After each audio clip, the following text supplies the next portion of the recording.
Vous faites bien de regarder Mikuba Télévision. Madame, Messieurs, bienvenue dans Invité du jour. Vous les savez très bien, ici on traite des questions qui sont à la une, qui font la une bien sûr. Et aujourd'hui, on va parler de la cybercriminalité. Comment lutter contre la cybercriminalité avec l'usage des nouveaux médias en République démocratique du Congo. Plus d'une personne s'est plaint. J'ai été victime, je ne sais pas moi, d'un piratage. On a piraté mon compte. Comment ça fonctionne? Comment ça s'est fait? Qui sont ces cybercriminels-là? Aujourd'hui, on va en parler avec l'ingénieur informaticien Gauthier Momat Bin Anissi. Il est déjà avec moi. Bienvenue. Merci Madame Immaculée.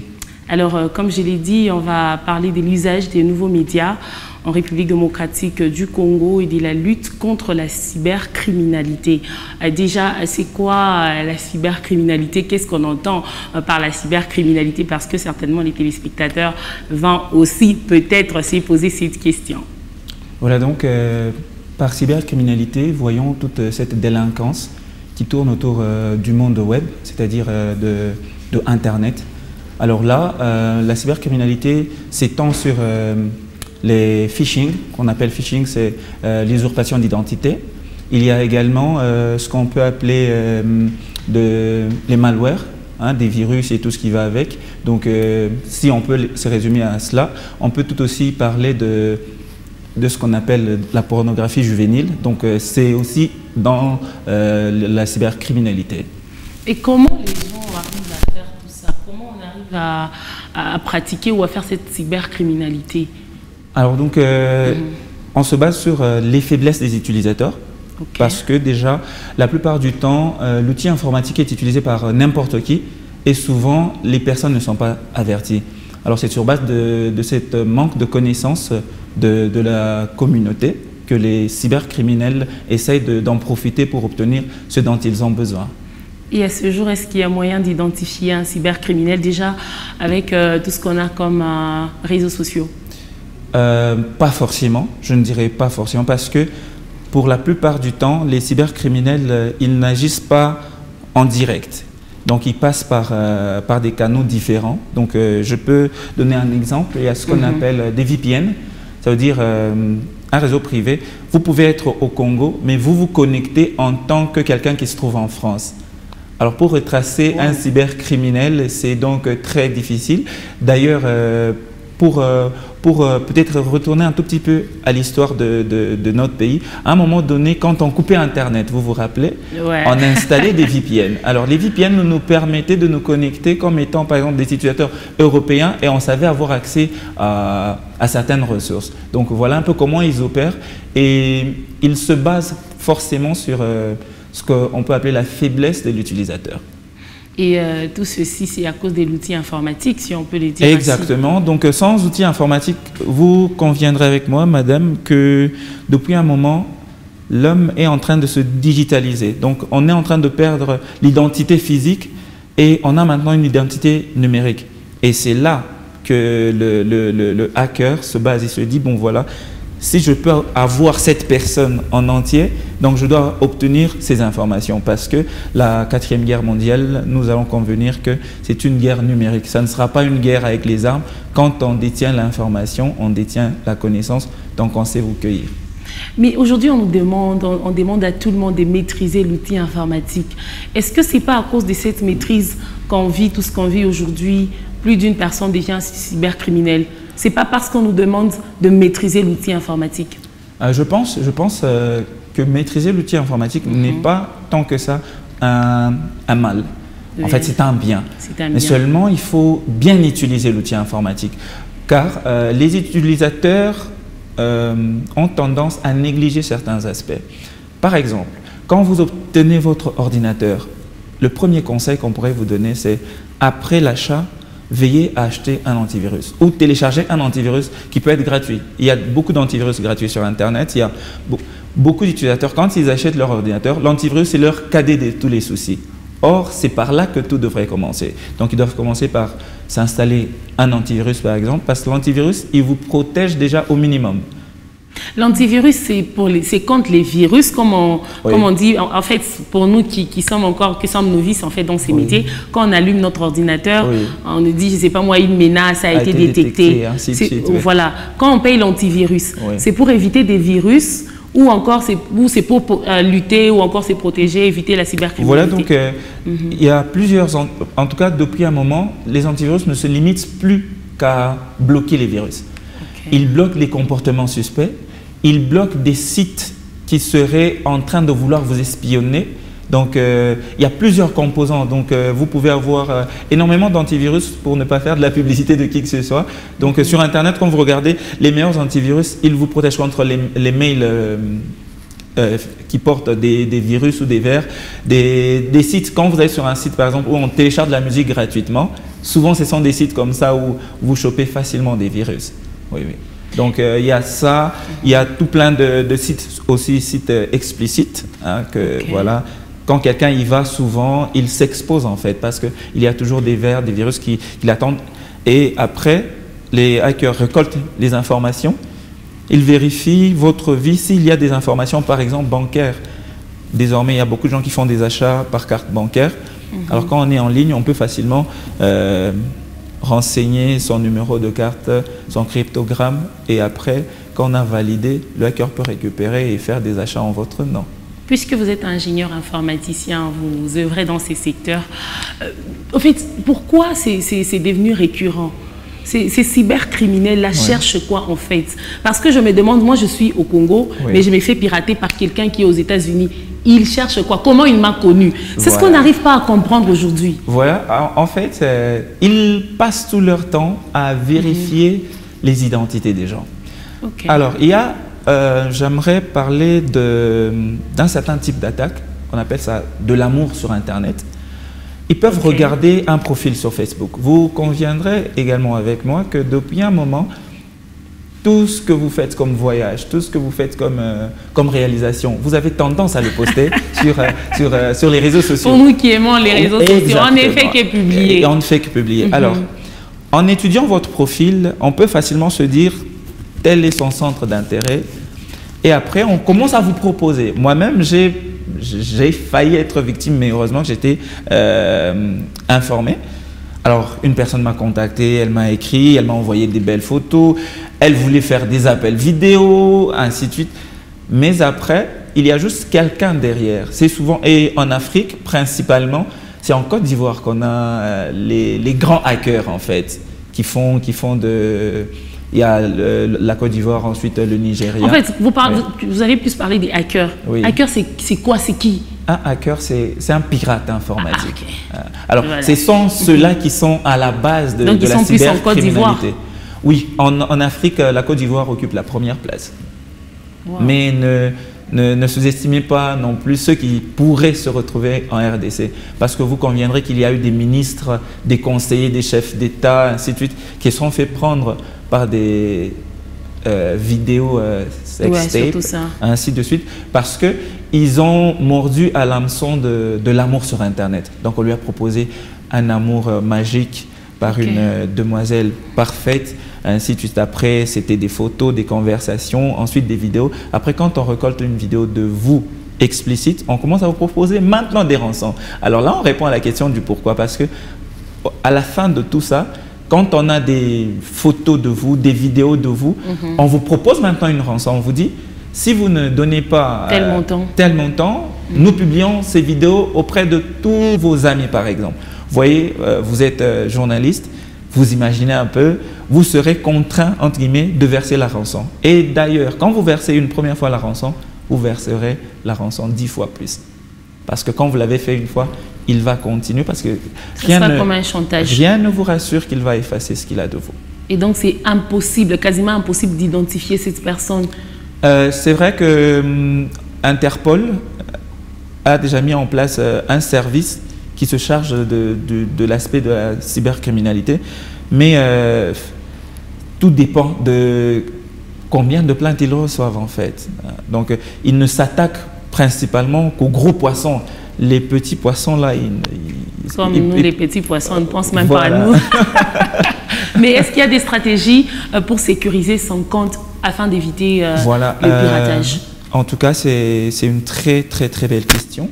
Alors, premièrement, ce que nous pourrons, ou personnellement, que je pourrais vous conseiller à tous les téléspectateurs, c'est de sécuriser leur mot de passe. Le mot de passe, c'est la clé même. Ne mettez pas un mot de passe facile. Par exemple, vous vous appelez Immaculée et je peux savoir votre date de naissance, par exemple. Mais mot de passe, votre mail, par exemple, immaculé.boisseau@gmail.com. Et après, le mot de passe, vous mettez ima@ votre date de naissance. Vous voyez que c'est très facile. Donc, créez des mots de passe à l'envers. Mettez-y des chiffres, des lettres, des caractères spéciaux. Mettez un plus dedans. Mettez des espaces dedans. Ça fait en sorte que le mot de passe devient consistant. En tout cas, c'est quand même quelque chose qui nous trouble, à ce jour. Et aussi, la deuxième chose, c'est aussi être très regardant sur tout ce que l'on reçoit. Quand vous recevez un mail d'une personne inconnue, ne cliquez pas rapidement. Quand vous recevez un mail d'une banque, ne cliquez pas dessus rapidement. Ne fournissez jamais vos renseignements personnels sur une plateforme que vous estimez n'est pas être la bonne. Donc, essayez toujours d'être très regardant sur tout ce que vous pouvez recevoir sur Internet parce que il y a un principe selon lequel, quand c'est gratuit, c'est vous la marchandise. Alors, quand vous recevez des cadeaux, essayez de ne pas les prendre, en fait, parce qu'au final, c'est vous qui êtes mis sur le marché, c'est vous la marchandise. En tout cas, donc, quand c'est gratuit, c'est vous la marchandise. Et que veut dire signaler un compte? Parce que à ce jour, j'ai entendu plusieurs personnes se plaindre. Par exemple, des gens qui ont des pages Facebook, TikTok, avec des milliers d'abonnés, des millions, je ne sais pas moi, d'abonnés. Mais à un moment, on dit, les personnes se plaignent en disant, on a signalé mon compte a été bloqué, ou on a réduit, je ne sais pas moi, la visibilité de mon compte, l'audience, j'ai perdu de l'audience. Voilà. Comment ça se passe? Ça vient d'où tout ça? Alors, premièrement, signaler un compte revient à dire, par exemple, vous allez sur Facebook, vous retrouvez un profil avec votre photo, mais pas votre nom. Vous voyez, quelqu'un peut utiliser, je peux prendre toutes vos photos, je crée un compte avec un autre nom, Marie-Claire Ngoï par exemple. Je commence à faire des demandes d'amis aux gens. Après, je commence à leur faire des demandes d'argent par exemple. Quand on regarde, non, je leur propose de l'amour. Alors, oh, c'est elle. Alors, après, je commence à obtenir de l'argent, des rançons, ainsi de suite. Mais au-delà de tout, je récolte tout ce que je veux.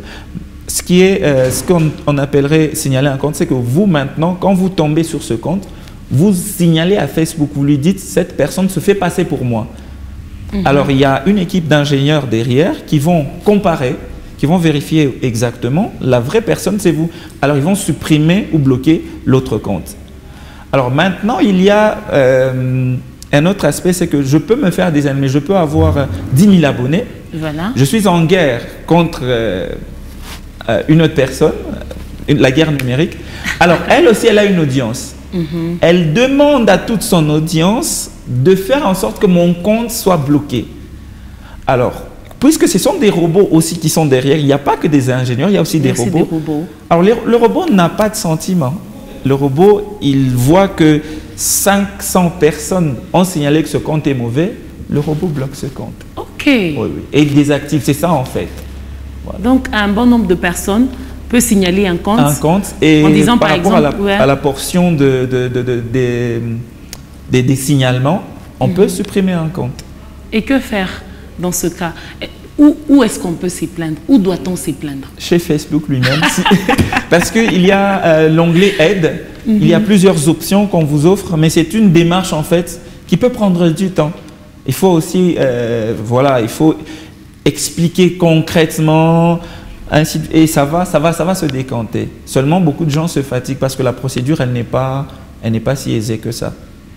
Ah, bon, c'est ça, parce que je connais aussi quelqu'un qui a été victime, qui a une page il avait beaucoup d'abonnés, son compte, je ne sais pas moi, avait été signalé comme vous venez de l'expliquer. Mais comment établissez-vous les responsabilités? Est-ce que, parlons de la République démocratique du Congo, est-ce que le gouvernement a une part ou c'est seulement les internautes?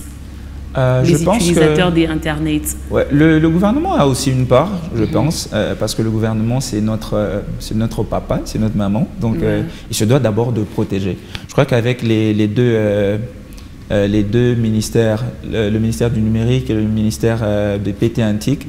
Ah, oui. Alors, premièrement, le gouvernement doit être là pour sensibiliser sur les mesures à prendre. Donc, vraiment faire en sorte que la sécurité informatique soit prêchée au quotidien. Parce que quand les gens sont instruits, ils ont des comportements responsables.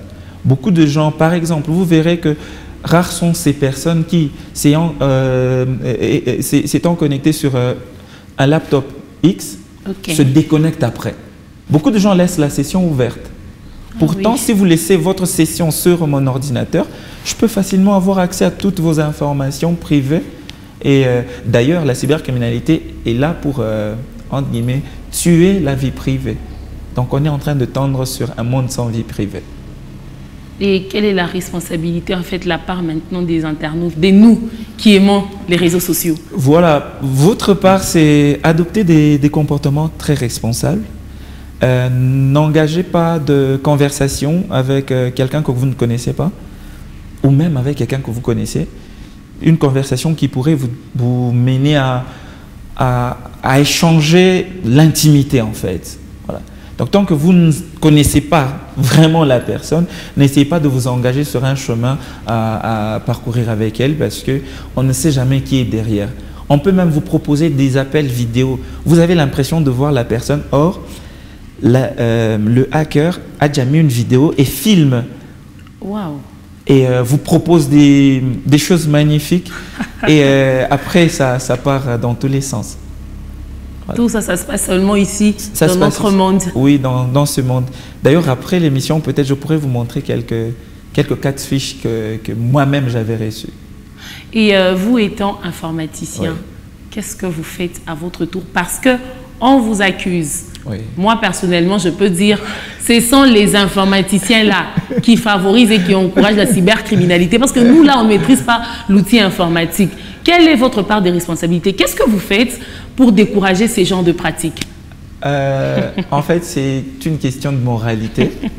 Quand quelqu'un est voleur par nature, ce n'est pas parce qu'il c'est pas parce qu'il est informaticien qu'il a le droit de voler. Donc c'est une question de moralité. Je sais que il y a des gens corrects, des informaticiens, comme il y a des médecins corrects, des avocats corrects, mais il y a aussi des avocats incorrects. J'espère qu'on ne va pas me porter plainte. Voilà, comme il y a aussi des faux médecins, ainsi de suite, vous voyez. Donc, dans tous les domaines, moi, je pense que c'est une question de moralité. L'issue de la cybercriminalité, c'est l'obtention de certaines sommes auprès de ses victimes, vous voyez. Or, c'est du vol. Et ça, c'est punissable. Mais est-ce que vous avez aussi parfois, je ne sais pas moi, l'occasion de sensibiliser ou de former certaines personnes sur comment éviter ou lutter contre la cybercriminalité? Oui, personnellement, j'ai eu à le faire auprès de mon ancien employeur, donc mes deux anciens employeurs. Souvent, pour les nouvelles unités qui intègrent les équipes, on met en place le module de formation en sécurité informatique. Nous leur demandons, en fait, nous leur donnons les bases de l'utilisation informatique. Pour finir, quels sont les réseaux sociaux les plus sécurisés? Puisque vous êtes informaticien, on veut faire un choix. On reste sur WhatsApp, on prend Twitter, on prend Facebook. Lequel, selon vous, est plus sécurisé que les autres? Je pense que WhatsApp est plus sécurisé parce qu'il est crypté de bout en bout. Mais les autres, ils sont un peu accessibles partout. Parce que WhatsApp, en fait, vous voyez qu'il est rattaché à votre téléphone. Il y a un certain niveau de sécurité qui s'ajoute. Sur WhatsApp? Oui, oui. Mais depuis un moment, il y a aussi le mode de sécurité double où quand vous vous connectez sur un nouveau terminal, on vous propose d'abord un code à l'ancien téléphone que vous devez accepter pour que ça passe sur l'autre. Voilà. Merci beaucoup à vous, ingénieur Gauthier Momad, pour tout ce que vous avez apporté comme éclaircissement à nos téléspectateurs. On espère peut-être vous retrouver très prochainement. En tout cas, c'est moi qui vous remercie infiniment pour cette belle opportunité qui nous a permis de donner quelques petits conseils à nos téléspectateurs que nous aimons tant. Et voilà tout pour aujourd'hui, mesdames, messieurs. Merci à vous d'avoir regardé cette émission. Restez sur Mikuba Télévision pour la suite de nos programmes. Au revoir et shalom.